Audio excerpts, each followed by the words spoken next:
Nagpatawag ng emergency meeting ang gobyerno ng South Korea. Tumaas ng 380% ang bilang ng mga Koreanang lumilipat sa Pilipinas. Kailangan nating kumilos.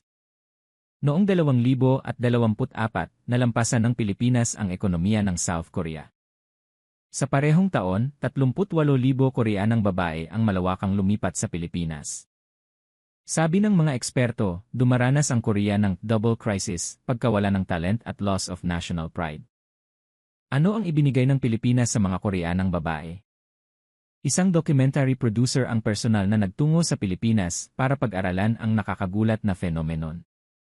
Sa unang araw pa lang niya sa Maynila, nasaksihan niya ang dahilan. Nang araw na yon, sa wakas ay naintindihan ko ang totoong dahilan kung bakit pinili ng mga Koreanang babae ang Pilipinas. Ngayon, ibabahagi ko ang nakakagulat na 7 araw na tala. Ako si Pio Yunjae, 33 taong gulang. Dating documentary producer ng Mira. Kung bakit dating, ipapaliwanag ko mamaya. Kabanata 1, ang tsunami ng talent at ang tawag ni Soyeon. Nagsimula ang lahat noong nakaraang tagsibol sa editorial meeting room ng Mira. Malala ang pagkawala ng female talent. Lalo na ang may high education na nasa edad 20 hanggang 30, malawakan silang lumilipat sa Pilipinas. Mabigat ang boses ng direktor. Nakakabigla ang graph sa projector screen, tumaas ng 380% kumpara sa nakaraang taon. Posible ba yan? Sabi ko sa sarili. Pio, interviewin mo ang phenomenon na ito. Alamin mo kung bakit pinili ng mga babae ng bansa natin ang Pilipinas. Umiti ako sa loob-loob ko. Hindi ba halata? Para makatakas sa matinding competitive society ng Korea, ang mga kawawang babae ay nananaginip na makapag-asawa ng mababait na Pilipino na parang galing sa dramas. Nang gabing iyon, tumawag ang pinakamalapit kong kaibigan noong college, si Kim Soyeon. Yunjae, ikakasal na ako. Wow! Congrats! Kanino?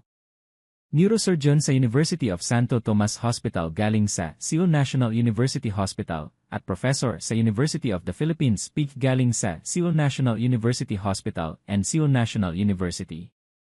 Halos mahulog ang phone ko. Si Soyeon ay nagtapos ng medicine sa Seoul National University at may magandang feature sa pinakamataas na ospital sa Korea. Nasisiraan ka na ba? Isang Pilipinong lalaki. Bakit ka mag-aasawa ng Pilipino kung elite ka?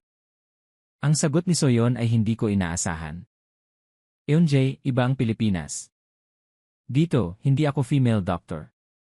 Doktor lang ako. Maaari mo bang maintindihan ang pakiramdam na sa unang pagkakataon, kinikilala ka dahil sa skill mo? Ano nang ibig sabihin mo? Hindi ka ba kinikilala sa Korea? Hindi. Sa Korea, ang naririnig ko ay, ang tapang mo, Miss Kim. Ang galing mo para sa isang babae. Laging may female sa unahan ng title ko. Matapos ang call, paulit-ulit sa isip ko ang sinabi ni Soyeon. Kung nahihirapan ang henyo na nagtapos sa top university, gaano kaya kahirap para sa ordinaryong babae? Kabanata 2, ang lihim na tinig ng katotohanan. Kinabukasan, sinimulan ko ang pagsasaliksik. Sinuri ko ang background ng mga Koreanang pumunta sa Pilipinas. Ngunit, nakakagulat, karamihan sa kanila ay may high education at mga professional, abogado, accountant, professor, doktor, engineer. Mga babae na kayang magtagumpay sa Korea. Bakit nila pinili ang Pilipinas? Nagsulat ako ng documentary proposal. Ang title ay The Manila Groom, ang mga babaeng nabubuhay sa nawalang ilusyon. Plano kong ilarawan ang pagkakamali nila sa Pilipinas at magbigay ng babala. Okay, Pioy, ituloy mo ang plan na yan. Pero kailangan mo ring maging objective. Huwag kang sobrang biased.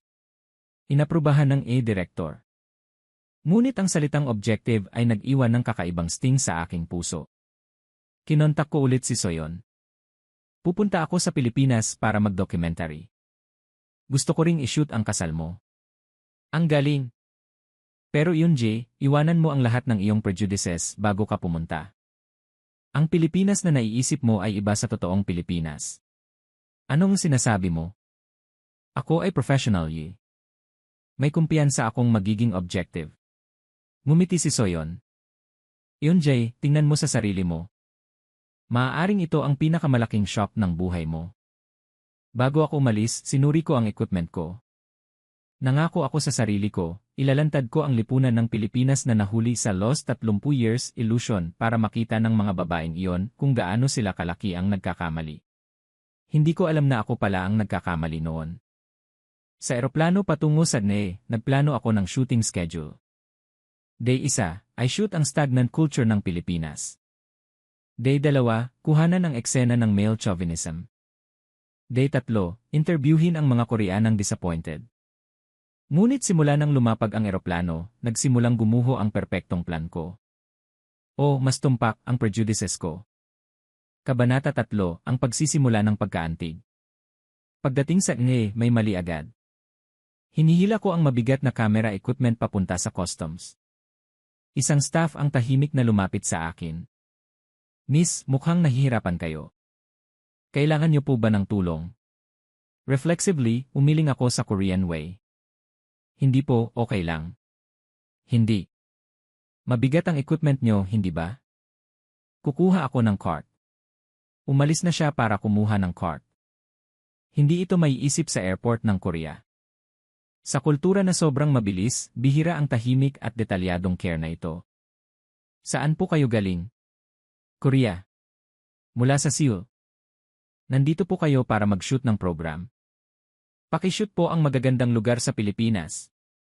Ngumiti ang customs officer ng malambing. Ang baggage check ay napakadetalyado. Miss, tutulungan po namin kayo. Ay, huwag na po. Okay lang. Ngunit bubuhatin na nila ang equipment. Saan po ang destinasyon nyo? Busy Taguig Station galing sa Xinianhi Station. Kailangan nyo po ang yellow line galing sa red line. Nandoon po ang elevator. Magalang silang nagturo ng direksyon at yumuko ng malalim bago umalis. Walang hininging kapalit, tahimik silang tumulong. Sa bago ng A-Riri galing sa Ilri, nagpatuloy ang pagkagulat. Dahil sa equipment, nahirapan akong umupo. Isang lalaki na nasa edad 30 na ang tumayo. Umupo na po kayo. Hindi po, okay lang. Marami kayong bagahe. Mas komportable kung nakaupo kayo. Huwag po kayong mahiya. Sa huli, tinanggap ko ang alok niya. Sa Korea, karamihan ay nakatingin lang sa phone nila. Bihira ang kusang magbibigay pwesto. Pagdating sa hotel, nagpatuloy ang shock. Nang mag-check-in, tinanong ng staff, first time niyo po ba sa Pilipinas? Opo, para mag-interview. Ganun po ba? Para po sa inyo. Inabot niya sa akin ang Manila map at isang card. Ang card ay may magandang handwriting at nakasulat ang mga nirerekomendang local shops. Ang Batchoy shop na ito ang favorite ng mga lokal. At ang coffee shop na ito ay tahimik at angkop para magtrabaho. Bakit kayo ganoon kabait sa akin? Ngumiti lang siya ng natural at nagsabi, ang trabaho po namin ay magbigay ng comfortable experience sa mga guests. Anumang kailangan nyo po, sabihin nyo lang sa amin. Pagpasok sa room at pagbaba ng bagahe, nalito ako. Ito ba talaga ang Pilipinas na sinasabing cold? Siguro espesyal lang ang pagtrato sa akin dahil dayuhan ako. Kabanata 4, ang pagbagsak ng mga prejudices. Nang lumabas ako para kumain sa gabi, bumili ako ng rice meal galing sa rice meal sa convenience store. May isang staff na nagsalita sa bahagyang accented Korean galing sa Samdeep Korean. Miss, Koreana po ba kayo? Ha? Paano mo nalaman? Narinig ko po kayong nag-uusap sa Korean kanina. Nag-aaral din po ako ng Korean, ipinakilala niya ang flavors ng rice meal sa Korean. Ito po ay tuna, at ito naman ay kimchi galing sa tuna and kimchi. First time niyo po ba sa Pilipinas? Ito po ang masarap, pusit rice meal galing sa pork floss rice meal, ang gusto ko. Nirekomenda niya ang pusit rice meal. Sa checkout, sinabi niya sa Korean, enjoy po. Pabalik sa hotel, naligaw ako. Isang taxi driver ang nagpababa ng bintana at nagtanong, Miss, nalilito ka ba? Sinabi ko ang pangalan ng hotel. Ah, iyon.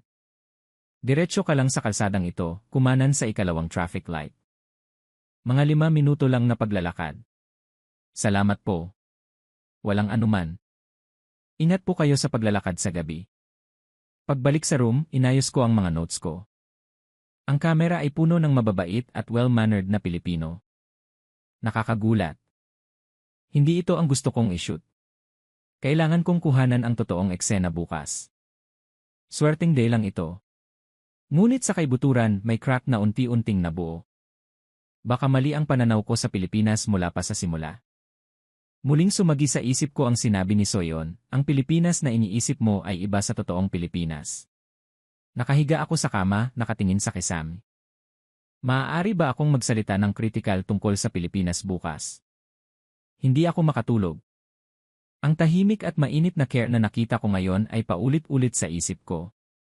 At nakakagulat, napakatotoo ng kabaitan na yon. Kabanata 5, ang pag-asang pinili ng mga babae. Kinabukasan, nagkita kami ni Soyon sa isang coffee shop sa Yiis galing sa Ximending. Nagulat ako sa kaibahan niya sa loob lang ng isang taon. Ang Soyon sa Korea ay laging tense, nakakakuyom ang balikat, at maingat magsalita. Ngunit ngayon, punong-puno siya ng sigla at kumpiyansa. Eunjae, ang tagal na. Tumayo si Soyon at niyakap ako, isang intimate gesture na hindi maiisip sa Korea. Soyon, mukhang masaya ka talaga. Hindi ko alam na kaya ko palang maging ganoon kasaya. Pagkatapos ng ilang sandali, dumating ang fiance ni Soyon. Professor Benji Tan, 36, isang neurosurgeon sa Philippine General Hospital, galing sa National Taiwan University Hospital. Hello, madalas akong kinikwentuhan ni Soyon tungkol sa'yo. Nakakagulat, magaling siyang mag-Korean. Ang galing niyong mag-Korean. Lahat ay dahil kay Soyon. Tinuturuan niya ako araw-araw. Kabaligtaran, tinuturuan ko siyang sumulat ng medical thesis. Ang galing magturo ni Benji. Nakapag-publish na ako ng 2 theses sa isang Japanese medical journal, proud na sabi ni Soyon. Sa Korea, kapag female doctor ang sumulat ng thesis, ang comment ay, ang galing mo para sa isang babae. Kumusta ang buhay ospital sa Pilipinas? Iba ba sa Korea? Tanong ko. Lubos na iba. Dito, hindi ako female doctor, doktor lang ako. Sa operating room, skill lang ang basehan ng evaluation. Si Soyon ay napakagaling na doktor, dagdag ni Professor Benji Tan. Ang operasyon niya noong nakaraang linggo ay talagang kahanga-hanga. Hindi mas magaling ka. Pero sa technicality, si Soyon ang pinakamahusay, nagkikilalaan sila at iginagalang ang skill ng isa't isa. Nakakabilib. Sa Korea, bihira ang lalaking doktor na pumupuri sa skill ng babaeng doktor sa publiko. Kumusta ang buhay mo sa ospital? Ang chief namin sa department ay babae rin. 40% ng mga doktor sa department namin ay babae. Sa meeting, lahat ay malayang nagpapahayag ng kanilang opinyon. Kinuha ni Soyon ang phone niya at nagpakita ng litrato. Litrato iyon ng operating room staff, walang distinction sa pagitan ng lalaki at babae. Ako ang chief surgeon sa isang malaking operasyon kamakailan. Hindi ito maiisip sa Korea. Kung resident ka pa lang sa 2nd taon, may skill ka, bibigyan ka ng ospital ng pagkakataon. Ang gender ay hindi problema. Kabanata 6, ang partnership sa pamilya at ang paghahanap buhay.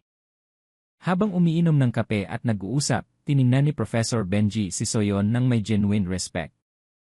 Kumusta ang paghahanda sa kasal? Sobrang tumulong si Benji. Mula sa pagpili ng design hanggang sa venue booking, ginawa namin ng magkasama. Hindi ba nasa bride lang ang paghahanda sa Korea? Tumawa si Professor Benji. Narinig ko na ganyan din noon sa Pilipinas, pero iba na ngayon. Ang kasal ay sa pagitan ng 2 tao. Natural lang na magkasama kami maghanda. Housework ba, naghahati rin kayo? Naghahati kami.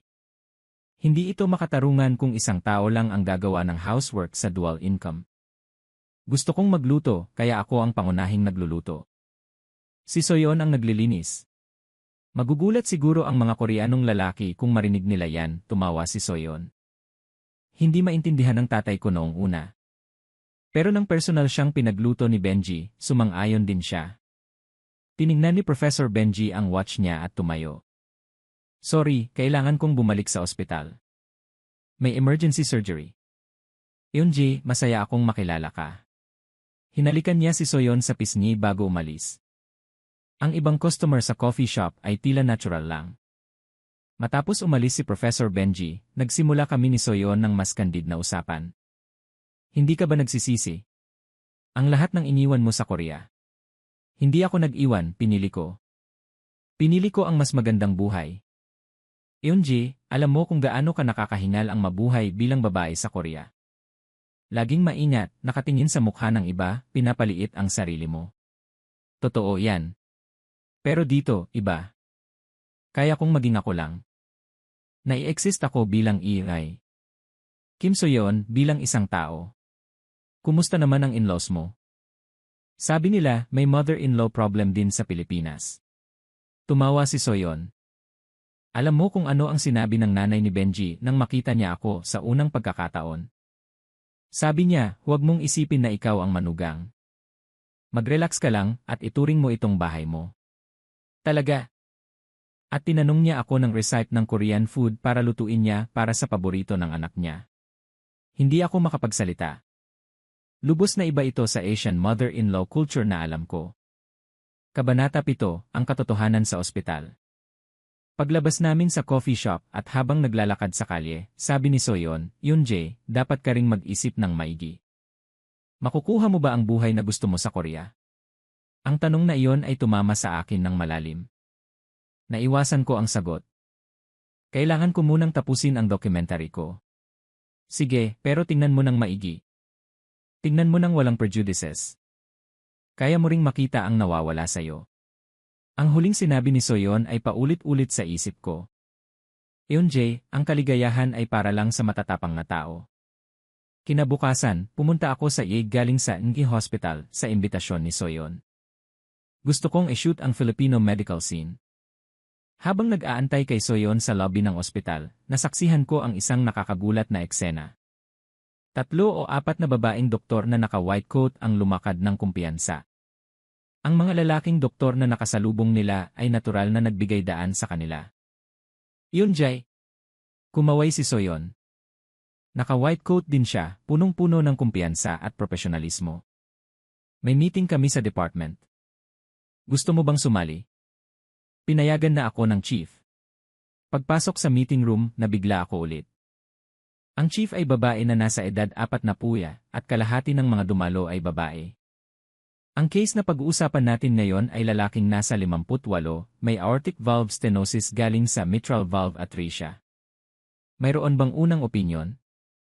Matapos magtanong ang chief, nagtaas ng kamay ang isang batang babaeng doktor. Iminumungkahi ko ang minimally invasive surgery. Mas maikli ang recovery time ng pasyente. Magandang opinyon. Ano ang palagay ng iba? Ang isang lalaking doktor ay nagpatuloy sa usapan. Sumasang-ayon ako. Pero dahil sa edad ng pasyente, kailangan natin. Ang meeting ay napakasigla. Lahat ay malayang nagpapalitan ng opinyon, walang gender distinction, at iginagalang ang opinyon ng isa't isa. Hindi ito may isip sa ospital sa Korea. Doon, karamihan sa mga babaeng doktor ay tahimik lang na nakikinig. Kabanata 8, ang leksyon ng pagpapakumbaba. Matapos ang meeting, lumapit sa akin ang chief. Narinig ko pong galing kayo sa Korea. Nag-short-term training din ako sa Korea noon. Talaga? Ano po ang pagkakaiba ng Pilipinas at Korea? Sa Korea, dahil babae ako, pinapayagan lang nila akong manood ng operasyon, umiti ang chief nang may bahagyang lungkot. Pero pagbalik ko sa Pilipinas, kinilala ako dahil sa sarili kong skill. Nang lunch break, pumunta kami ni Soyeon sa staff cafeteria. Doon, nakita ko ang isang eksena na nakakabilib, isang lalaking nurse ang magalang na nagre-report ng kalagayan ng pasyente sa babaeng doktor. Sa Korea, bihira ang lalaking nurse. Ang ganitong natural na pagre-report sa babaeng doktor ay kakaiba. Marami po ba ang lalaking nurse sa Pilipinas? Lumalaki ang bilang. Ang general view ay mas importante ang profesionalismo kaysa sa gender. Nang hapon, nanood ako ng operasyon. Ang lead surgeon ay batang babae na nasa edad 30 at ang katulong niya ay lalaking doktor na nasa edad 40 at mas senior. Hindi ko nakita ang ganitong combination sa Korea. Hindi ba nakaka-pressure na ang senior mo ang assistant mo? Mahinang tanong ko kay Soyeon. Dito, ang may ability ang lead surgeon. Walang kinalaman ang edad at gender, sagot ni Soyeon. Matapos ang operasyon, kinausap ko ang babaeng doktor. Hindi po ba kayo na-pressure na ang senior nyo ang assistant nyo? Noong una. Pero kusang nagsabi ang senior ko, mas marami kang karanasan sa operasyong ito, kaya ikaw ang mag-lead para sa ikabubuti ng pasyente. Mahirap itong isipin sa Korea. Narinig ko na ganyan din noon sa Pilipinas, pero malaki na ang nagbago. Lalo na ang mga young doctor, mas importante sa amin ang skill kaysa sa gender. Pagkatapos ng hospital tour, pumunta kami sa research room ni Soyon. Nagulat ako na napakaluwag ng sarili niyang research room. Individual research room para sa ikalawang taon pa lang na resident. Kung maganda ang performance mo, suportahan ka ng ospital. Ang thesis na isinulat ko ay na-publish sa international journal, sabi niya. Ang pader ay puno ng mga thesis at awards ni Soyon. Sa Korea, kailangan mo pang maging professor para magkaroon ng ganoong individual room. Ang laboratory ni Benji ay katabi nito. Minsan, nagsasama kaming gumawa ng research. Mag-asawa nagre-research ng magkasama. Nakikita namin ang problema sa iba't ibang perspective kaya mas maganda ang resulta. Nang gabi, pag-alis sa ospital, tinanong ako ni Soyon, kumusta? Shocking ang ospital sa Pilipinas. Sa totoo lang, naghahanap ako ng ebidensya ng discrimination sa babaeng doktor. Pero ang nakita ko ay equality. Mali talaga ang prejudice ko. Lahat ay may prejudice. Ang importante ay ang pag-amin at ang pagsisikap na magbago. Habang nag-aantay kami ng taxi sa harap ng ospital, may isang lalaki ang lumapit. Koreana po ba kayo? Nakita ko po kayo sa ospital kanina. Ipinakilala niya ang sarili bilang Lim Yuin galing sa Lim Yuin, isang producer ng AT galing sa Gongsi. Nagpaplano rin po akong gumawa ng medical documentary. Gusto ko po sanang magtanong tungkol sa Korean medical system. Nagpalitan kami ng calling card. Ang mata niya ay punong-puno ng katapatan. Kung may oras kayo bukas, gusto niyo po bang magkape? May papakita ko rin po sa inyo ang e-station system ng Pilipinas. Para sa ilang kadahilanan, gusto kong tanggapin ang offer niya. Siguro dahil sa tapat niyang ngiti. Ito ang mas pinahaba at mas detalyadong bersyon ng kwento na may boses at setting ng Pilipinas, Tagalog at sinunod ang lahat ng iyong mga kinakailangan. Ang lahat ng impormasyon na ginamit mula sa orihinal na teksto ay na-cite na. Makakapagbigay pa ako ng mga posibleng scene extensions para lalo pa ito pahabain kung gusto mo. Gusto mo bang palawakin pa natin ang karanasan ni Yoonji sa Cebu Market o ang deskripsyon ng kanyang interview?